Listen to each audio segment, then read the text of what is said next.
असं नाही बोलले की तुम्हाला यावं लागेल. काही चटरफटर लोक असतात आम्हाला कॉल करून सांगतात तुम्हाला यावंच लागेल. पण शेठनी मला सांगितलं तुम्हाला यायला जमेल का? काय तो मनाचा मोठेपणा. आणि शेठबद्दल मी थोडक्यात तुम्हाला सांगतोय, आयोजन नियोजन खूप छान आहे, मैदान चांगलं आहे, स्पर्धा खूप चांगल्या पद्धतीने पार पडल्या.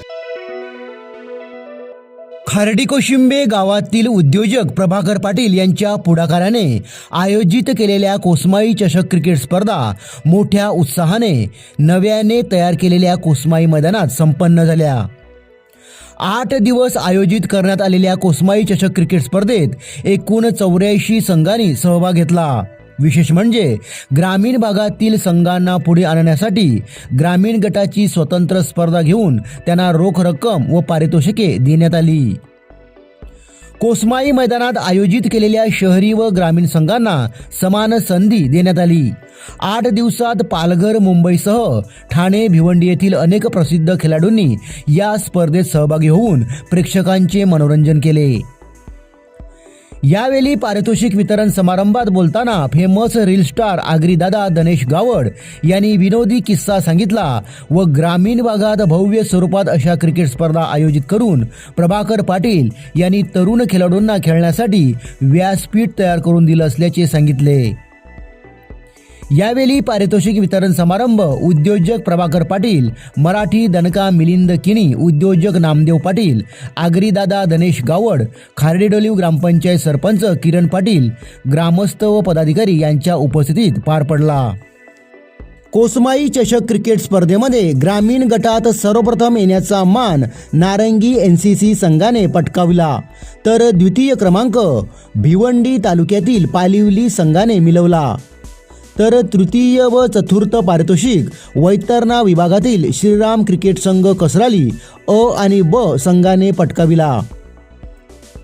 शहरी गटात सर्वप्रथम पारितोषिक भिवंडी तालुक्यातील गोरसई संघाने मिळवले, तर स्पर्धेत द्वितीय येण्याचा मान वसई तालुक्यातील धानिव संघाने मिळवला, तर तृतीय स्थान पालघरमधील सातपाटी संघाने पटकाविले. ग्रामीण गट मालिकावीर म्हणून धीरज पाटील, तर शहरी गटात मालिकावीर म्हणून विश्वनाथ जाधव यांची निवड करण्यात आली.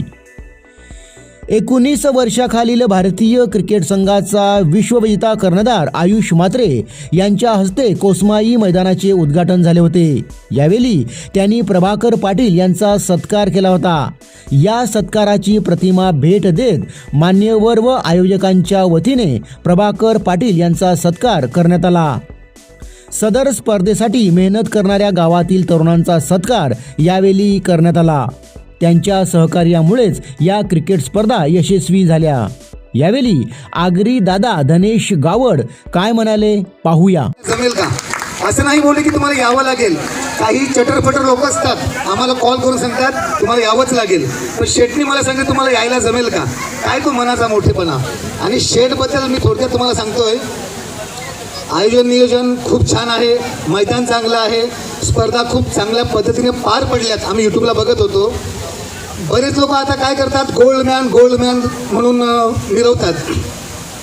तुम्हाला सांगतोय, ह्या आम्ही आगरीदादा चॅनल सुरू केलंय, पण खरी आगरीदादा हे आहेत. कारण जेव्हा कोणाला गोल्डमॅन शब्द माहिती नव्हता तेव्हाचे ते गोल्डमॅन आहेत.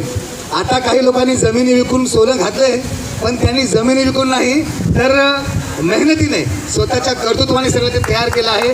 जिद्दी माणूस आहे. अहो, मी तर छोटासा कलावंत आहे. मला माहिती आहे ह्या ठिकाणी त्यांनी आनंद शिंदे, मिलिंद शिंदे असे मोठे गायक तेव्हा कोणी आणू शकत नव्हतं, त्यांनी आणल्यात. अहो, एवढी मोठी नृत्यांगना आपली गौतमी पाटील, फक्त नाव माहिती होतं. पालघर जिल्ह्यामध्ये प्रथम आणणारे म्हणजे आमचे प्रभाकर शेठ. त्याच्यामुळे त्यांनी जेव्हा मला फोन केला मला खूप आनंद वाटला. आयुष म्हात्रे येऊन गेलं, बघितलं आम्ही. ते काय येतात तर ते प्रेम असतं. आणि तुम्हाला सांगतो, माझं जेव्हा 4 बांगड्यावाली गाणं आलं होतं, शेठची माझी ओळख नव्हती. मी शेठना फोन केला, कदाचित त्यांना माहिती पण नसेल. त्या शेठवर माझं असंच गाणं आहे, त्या गाण्यासाठी मला ऑडी लागेल, तर तुम्ही देऊ शकतील का? या ना, कधी पण या, घेऊन जा मला बोलले. कारण ते आमचं फक्त ऑडिओच आम्ही प्रसारित केला, व्हिडिओ नाही बनवला.